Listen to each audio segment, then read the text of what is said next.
In 1921, Greenwood was a prosperous African-American community in Tulsa, Oklahoma.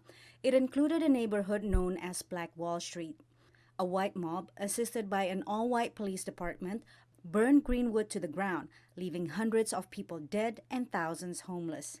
A dark chapter in the nation's history that has been largely buried for decades. Even people that are native to Tulsa didn't know about it until recently.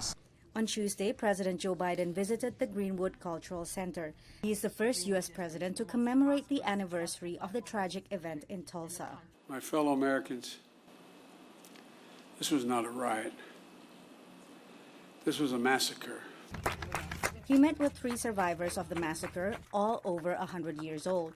You are the 3 known remaining survivors of a story seen in the mirror dimly. But no longer. Now your story will be known in full view. While the national conversation has increasingly focused on the issue of systemic racism and Black Lives Matter, the Tulsa Massacre was covered up for decades.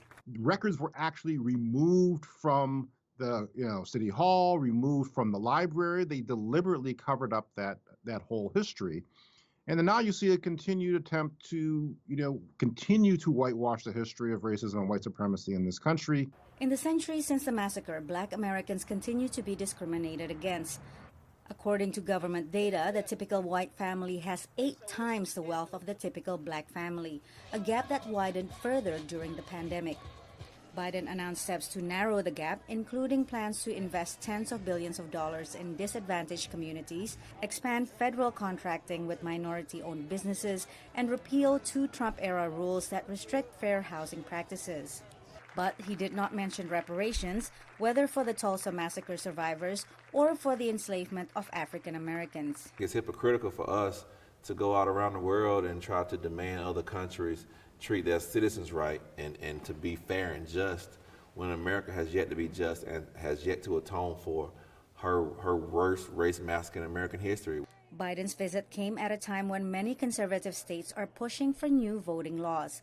Republicans say they want to reduce fraud, but Democrats say their real goal is to make it harder for Blacks and other minorities to vote. Biden is appointing Vice President Kamala Harris to lead the administration's efforts on expanding voting rights. Patsy Widakuswara, VOA News. Reach some consensus on a compromise.